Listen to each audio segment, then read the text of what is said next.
Hi friends, నేను మీ smiley స్వర్ణ అండి. ఇవాళ మీకు పాటోలీ ఎలా తయారు చేయాలో చెప్తున్నానండి. ఈ పాటోలీకి పేరు ఎలా వచ్చిందో తెలీదు.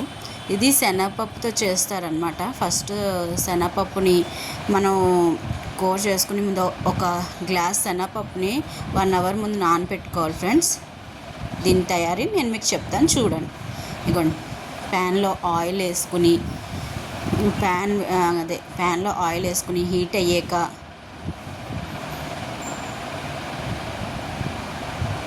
మేమైతే దీన్ని పాటోలీ అంటాం. మీరు ఈ రెసిపీని ఏమంటారో, మీ స్టైల్లో ఇది ఏమంటారో చెప్తే నాకు కామెంట్ చేయండి ఫ్రెండ్స్, ఏంటంటారో దీన్ని. ఇదిగోండి, ప్యాన్లో ఆయిల్ హీట్ ఎక్కాక ఇదిగోండి, ఆవాలు, ఎండుమిరపకాయలు, మినప్పప్పు ఇవి వేసుకుని వేయించుకోవాలన్నమాట. ఇదిగోండి, ఇది వేగుతుంది, కలుపుకోవాలి. మినప్పప్పు కొంచెం కలర్ మారుతుంది కదండి, ఎండుమిరపకాయని ఆవాలు చిట్పట్లాడుతుంది.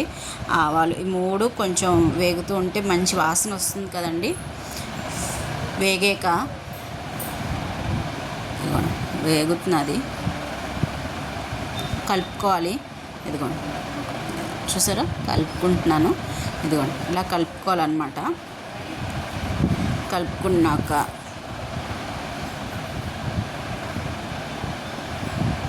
మంచి వాసన వస్తుందండి. ఆ పోపు వేగుతూ ఉంటే, అది పోపు ఎంత బాగా వేగితే ఏ కూరకైనానండి అంత టేస్ట్ బాగుంటుంది. ఇదిగోండి, కరివేపాకు,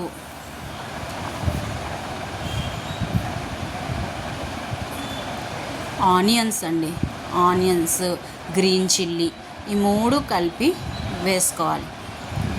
ఆనియన్స్ ఎంత సన్నగా తరుక్కుంటే అంత మంచిదండి, అంత టేస్ట్ బాగుంటుంది అన్నమాట. ఒక్కొక్క కర్రీకి ఒక్కొక్క స్టైల్ కదండి.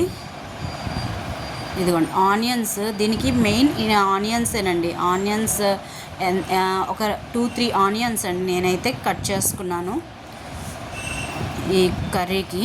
సో కర్రీ కాదు, కూర. ఈ కూరకి 2-3 ఆనియన్స్ పడతాయి.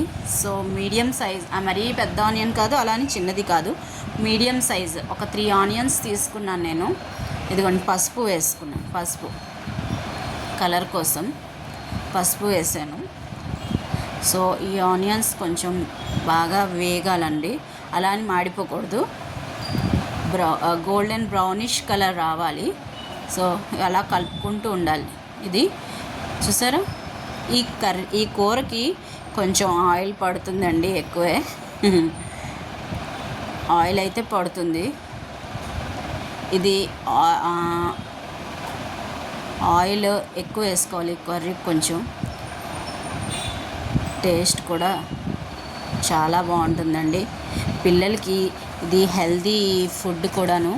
ఇది మీరు ట్రై చేయండి. చాలా సింపుల్ అండ్ ఈజీయేనండి ఈ కర్రీ. సో ఇదిగోండి, చూసారా, వేగుతున్నది ఆనియన్. శనగపప్పులోని మంచి ప్రోటీన్ కదండి. కందిపప్పు, శనగపప్పు అన్ని పప్పుల్లోని మంచి ప్రోటీన్ అండ్ విటమిన్స్ ఉంటాయి కదండి, తెలిసిందే. సో ఇదిగోండి, మూత పెట్టుకోవాలి. ఆనియన్స్ కొంచెం ఎర్రగా అయ్యే వరకు, గోల్డెన్ బ్రౌనిష్ కలర్ వస్తాయి కదండి, ఆనియన్ వేగిపోతుంది. వేగితే సో మంచి ఫ్లేవర్, మంచి వాసన కూడా వస్తుందండి, మంచి అరోమా వస్తుంది ఆనియన్స్ వేగి అన్నీ. అప్పుడు ఇదిగోండి, శనగపప్పు నేను గంట ముందు నానపెట్టుకున్నానని చెప్పాను కదండి. ఆ శనగపప్పులో మిక్సీ చేసుకుని అందులోనే ఉప్పు, జీలకర్ర, ఎండుమిర్చి వేసుకుని గ్రైండ్ చేసుకోవాలన్నమాట మనం ఆ శనగపప్పుని. చూసారా, ఇదిగోండి, చూసారా దగ్గరగా ఇదిగోండి ఎంత దీన్ని కలుపుకోవాలన్నమాట మనం. వాటర్ అవసరం లేదు దీనికి, వాటర్ అన్నది వేయకూడదు. చాలా గట్టిగానే గ్రైండ్ చేసుకోవాలన్నమాట శనగపప్పుని. ఇదిగోండి, అలా కలుపుతూ ఉండాలి, అది మాడిపోకుండా కలుపుకుంటూ ఉండాలన్నమాట. కూర కొంచెం ఆయిల్ వేసుకోవాలి, మధ్యలో ఆయిల్ వేసుకుని ఇదిగోండి కలుపుతూ ఉంటే అది దగ్గర పడుతుందండి. కిందన అంటుకుపోతుంది అనమాట ప్యాన్. అందుకు జాగ్రత్తగా కలుపుకోవాలి. ఇదిగోండి చూడండి, అదిగోండి చూసారా, ఎక్కడ అంటుకోకుండా అది కలుపుతూ ఉంటేనే అయిపోతూ ఉంటుంది. అందుకు జాగ్రత్తగా కలుపుకోవాలి, మాడిపోతే ఇది టేస్ట్ బాగుండదు. సో అందుకు జాగ్రత్తగా కలుపుకోవాలండి.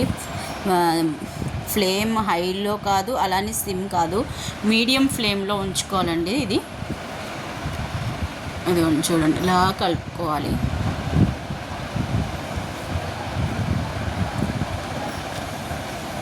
చూసారు, మధ్య మధ్యలో కొంచెం ఆయిల్ వేసుకోవాలండి. ఆయిల్ పడుతుంది, ఆయిల్ వేసుకోవాలి. ఆయిల్ వేసుకుంటూ అలా కలుపుకుంటూ ఉండాలి. ఇదిగోండి, అలా దీనికి సిమ్లో పెట్టేసి వెళ్ళిపోతే పక్కకి ఎక్కడికైనా పని మీద బయటికి వెళ్ళిపోతే కనుక అది మాడిపోతుంది. సో అలా మాడకుండా అక్కడే దగ్గరలోనే ఉండాలండి. ఇదిగోండి చూసారా, అది మీకు డ్రైగా అవుతుంది. చూసారా, అది అవుతున్న కొద్దీ డ్రై అవుతుంది. సో కొంచెం మూత పెట్టేసుకుంటే అయిపోతుందండి. పొడిగా వచ్చేస్తుంది అనమాట మనకి. చూసారా, ఇదిగోండి విడివిడిగా వచ్చేస్తుంది అనమాట కూర. అది